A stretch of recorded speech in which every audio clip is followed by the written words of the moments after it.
Hey, it's Matt. Today I have an auction haul here for you.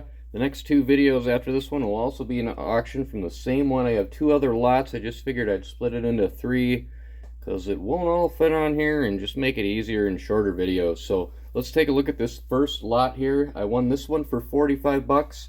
I won another one for 45 bucks and I stole one for $16. That one has some really nice stuff in it that was hidden in there.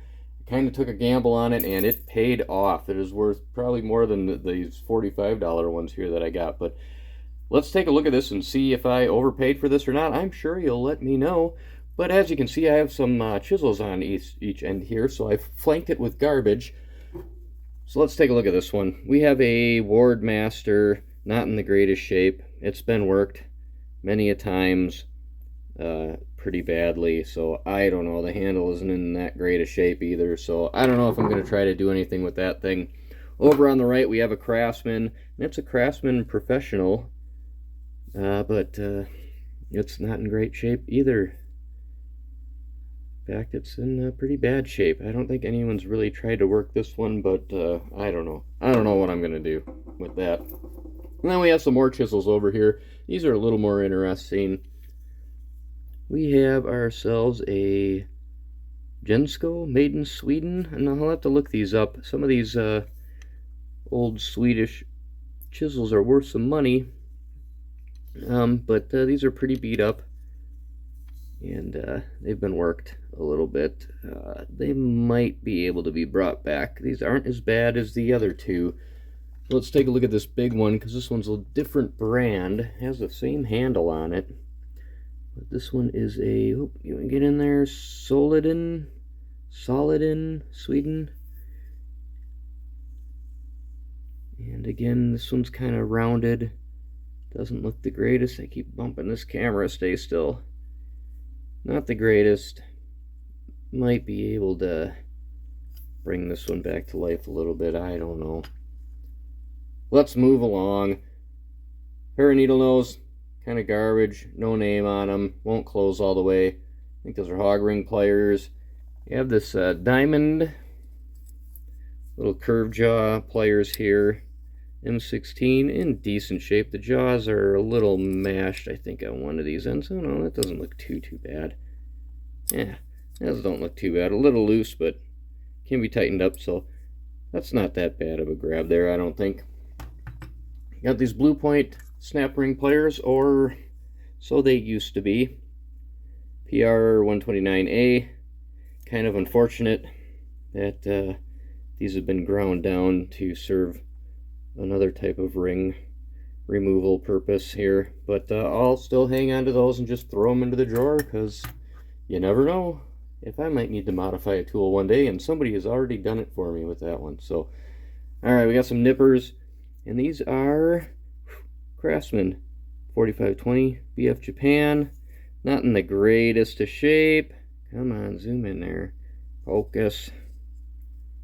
Not in the greatest. A little missing off of there. I might be able to clean these up a little bit. I don't know. We'll see. Crescent 12-inch. Little shears here. These are older ones. So Jamestown on there.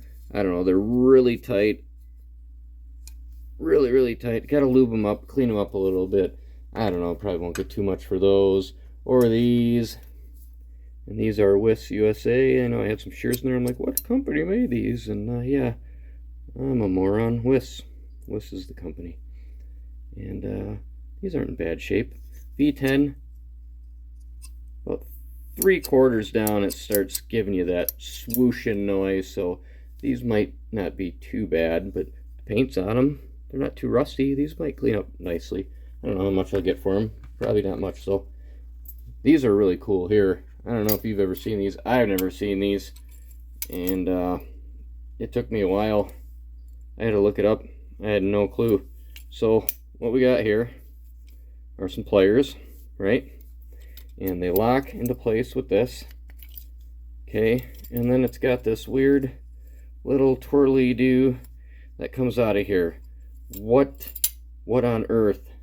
Yeah, so if you have some wire, you wrap it around something, you grab that wire with these, you lock it into place, and then you pull this and the pliers turn and twist the wire. Yeah, that's how those work. I have never seen those before. But these are, I think, are these KD? Let's see. I forget what they were. Hold on, let me get a closer look on here. I'm not prepared for this one. Is it a Mac? It's a Mac, yeah. Mac Tools W1-1. There we go. It's right there. I forgot where it was. Mac Tools WT wire tool, maybe? -1. So those right there are a pretty pricey tool. I'm going to say 40, 50 bucks for a nice set. Those are a little dingy. Maybe I'll get 30 for them. I don't know. I might hang on to them. They're pretty cool. Speaking of hanging on to stuff, what do we got over here? We got some pretty cool stuff. Let's talk about these Craftsman ones over here.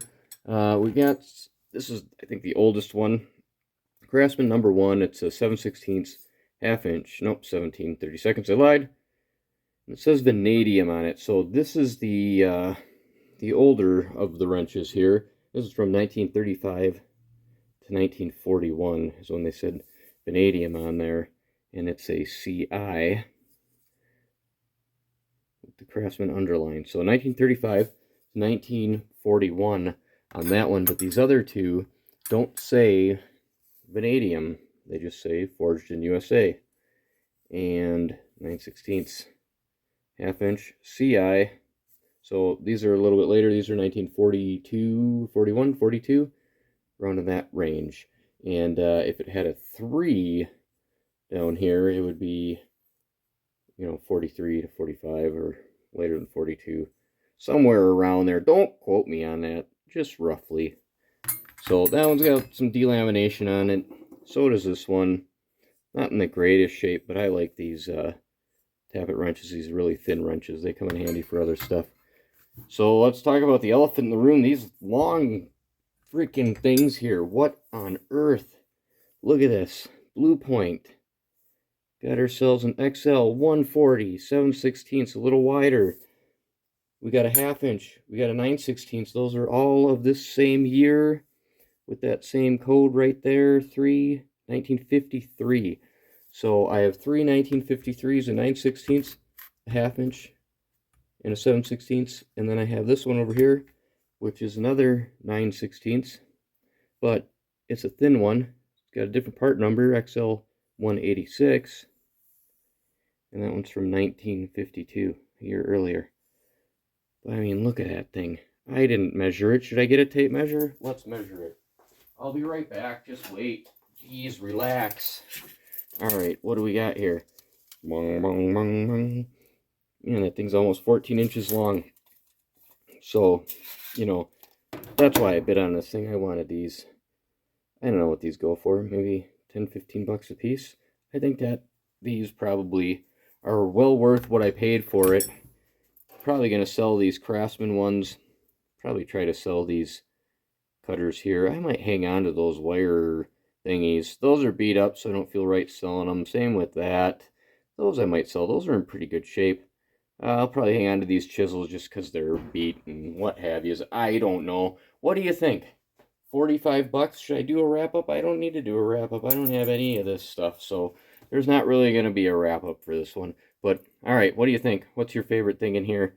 Definitely that. Was it worth the 45 bucks? Yep. Okay. Alright. Thanks for watching. See you later.